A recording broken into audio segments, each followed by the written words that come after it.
I generally think in today's market, no one should be working on a game for 5 years. Unless, okay, if you're making The Witcher 4 or Grand Theft Auto 17, then sure. Spend a lot of time, you're going to make $1 billion anyway. But if you're an indie, you don't know whether your game will sell like hotcakes.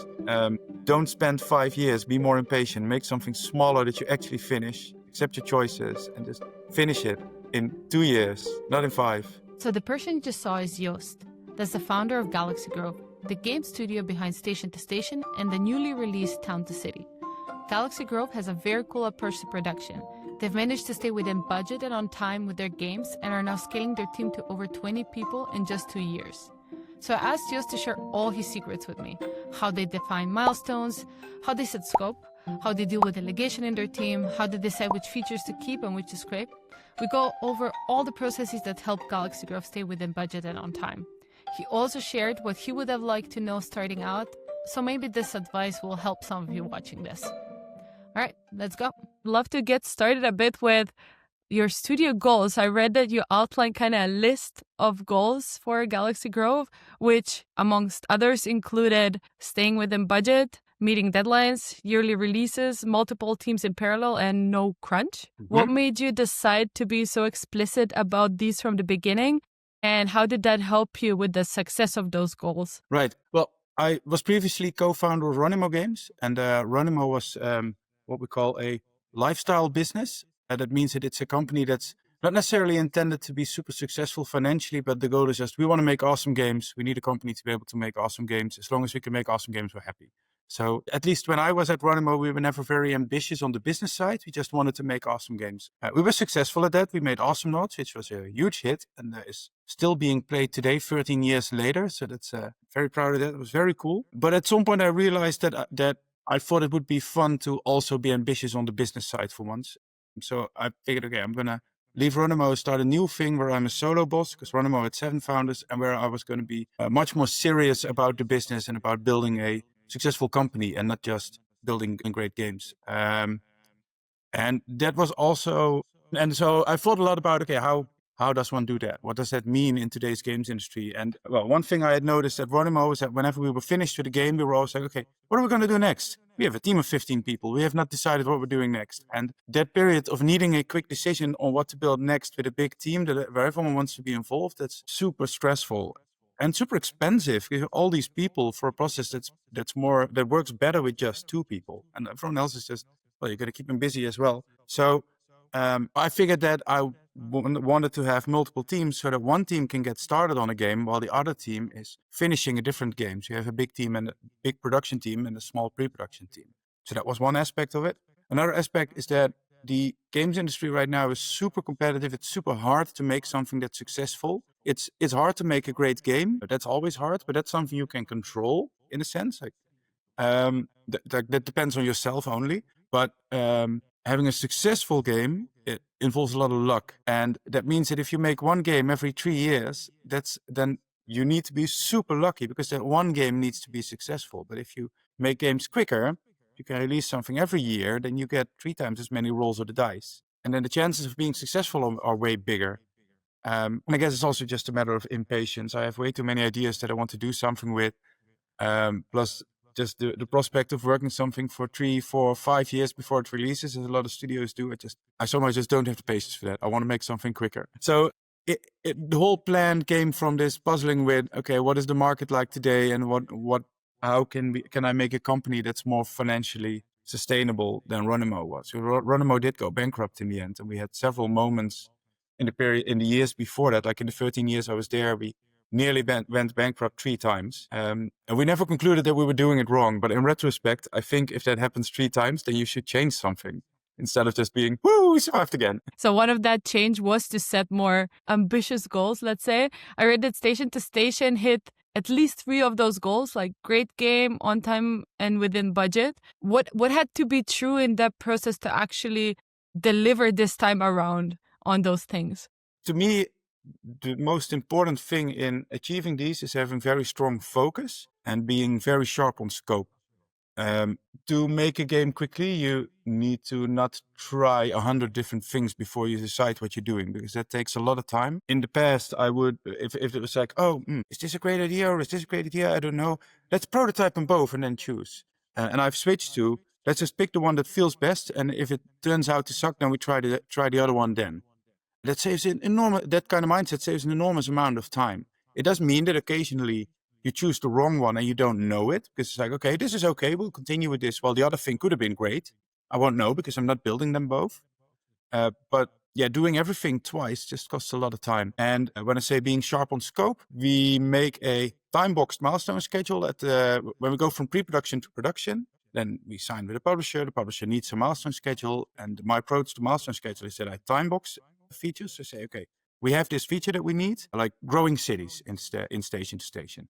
We're going to say, we have 1 month to make growing cities, and that's it.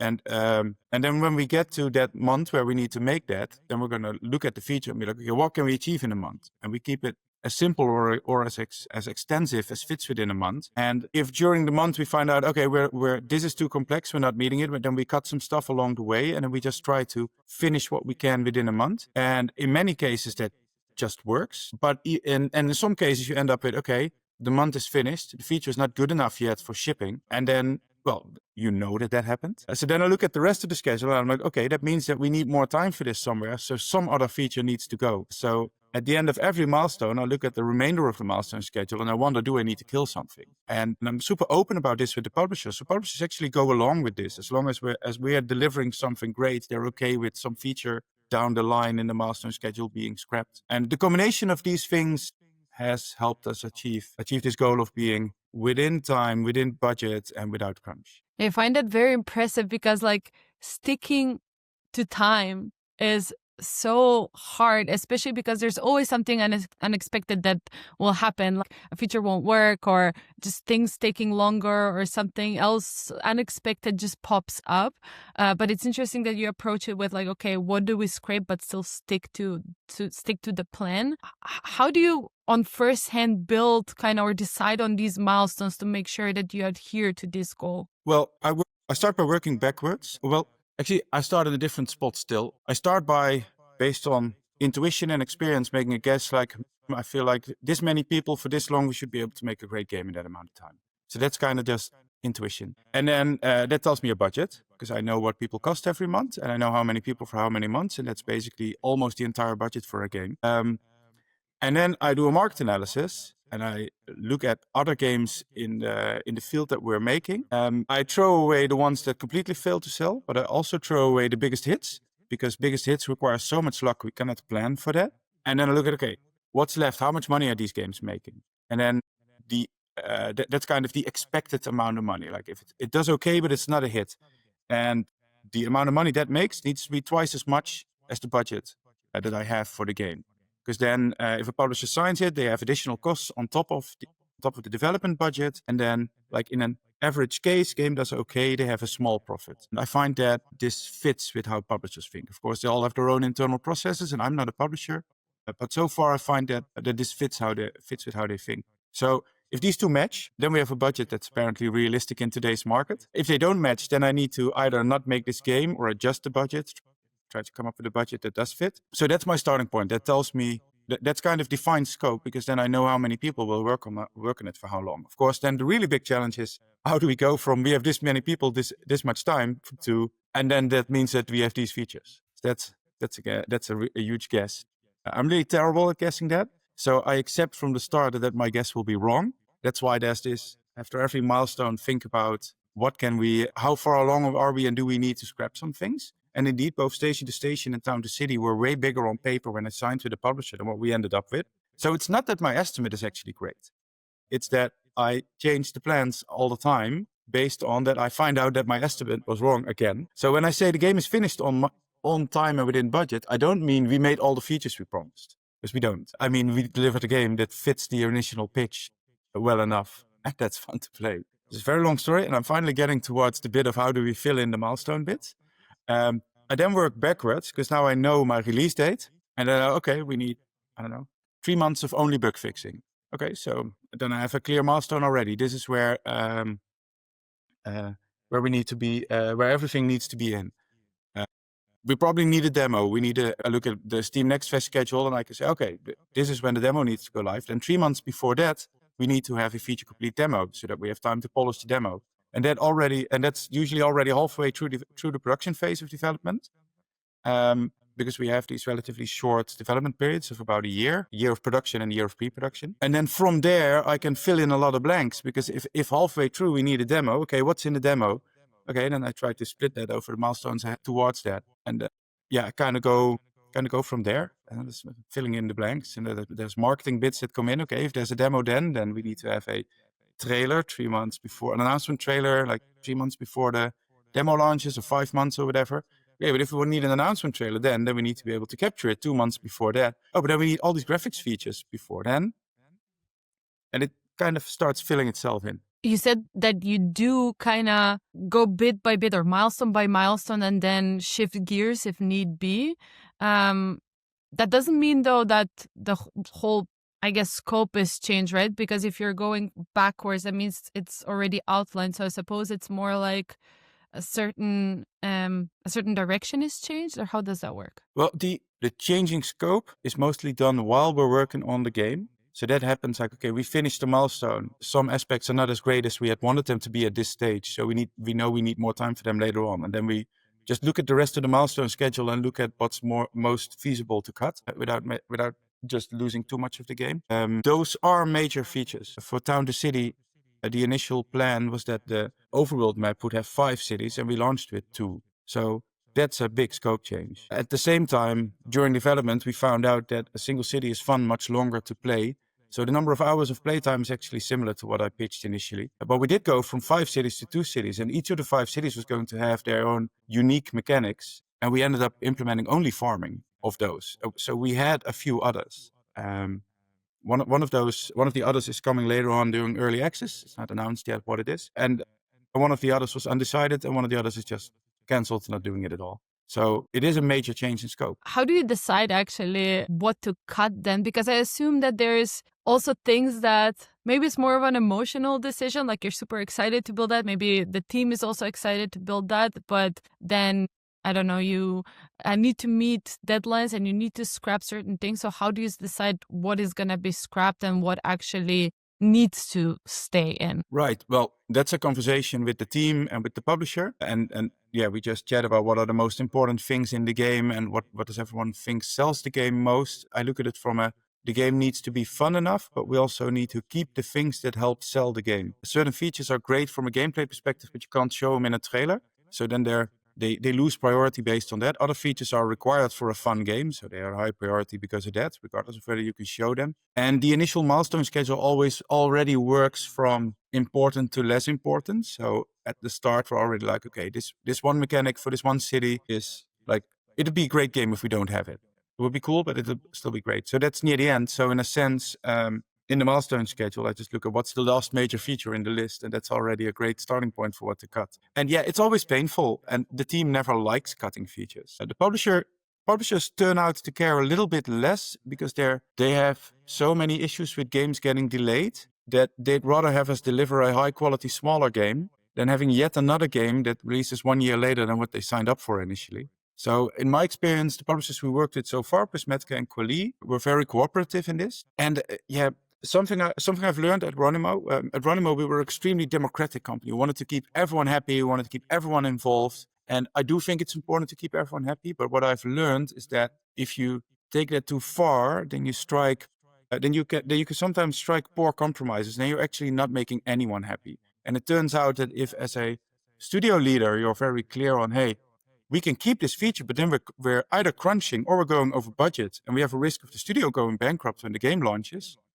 Or we cut this feature and we make a smaller game that's a great game. And then people like this kind of argument. Okay, so I'm cutting their darling from the game, but they like that there's a very good reason for it, and they like that that will make a smaller but really good game still. So I've found that it helps to not try to please people too much. Yeah, I assume then the goals also play a major role in kind of making sure that the whole team adheres to how they build. I wonder whether also the role structure within the team is set so that there are very clear priorities and who has the last say. Is that how it works as well? Yeah, that too. That's again a change from how we did it at Ronimo, which was a very democratic company. Here it's just I'm boss.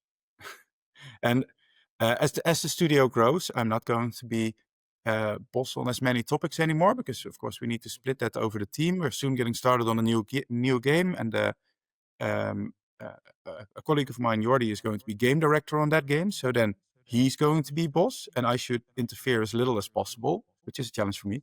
But I know that I need to do that. But yeah, that does make it a lot easier, because everyone knows that in the end I have final say.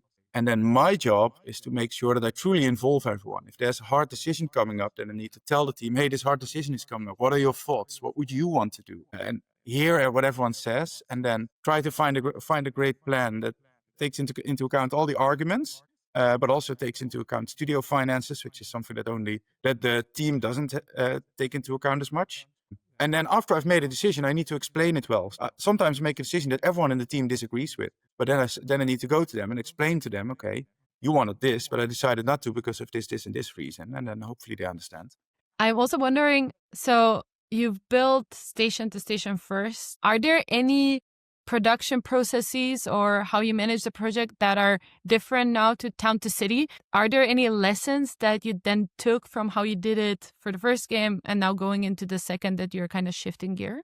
Well, I think one thing that happened kind of gradually is that as a studio head, I'm getting more and more detached from the games themselves. For Station to Station, the first 8 months of development was just me. So this started out as a solo project and then grew. And during development, I remained one of the 2 programmers on the game. So I was very involved there. And as studio grew, I noticed that wasn't possible anymore as studio grew. So I need to let go of more and more.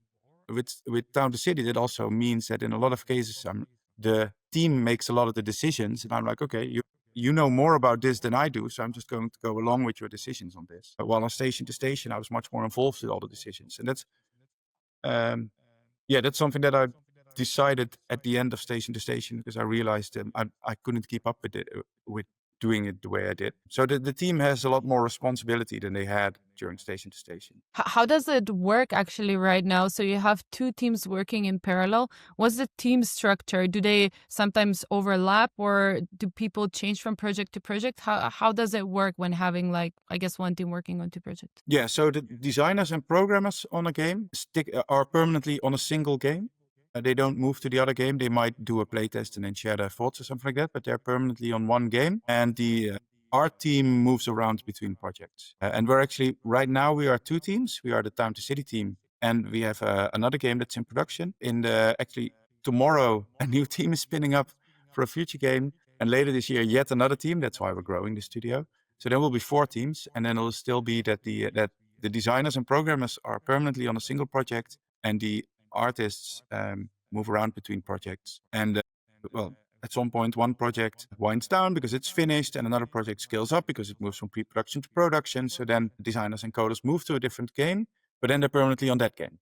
When you evaluate whether the workflows or the internal tooling is actually making the team faster in terms of production, do you have any specific metrics or signals that you look into to measure a speed and functionality within the team? I don't measure anything. That's great. I think when it comes to tooling, there's a lot of energy in the team for, okay, I dislike what I'm doing and it should be automated. Let's automate it. And our designers all know how to blueprint. So our designers can all do scripting and stuff like that. So in many cases, they just solve it themselves if they need better tooling. There's just enough energy for that within the team. And when there's a lot of, my basic metric is, if people are complaining a lot about something, then apparently we need to do something about it. Fair point. But so that means that you don't track progress in any sense? No. In terms of, like, per team?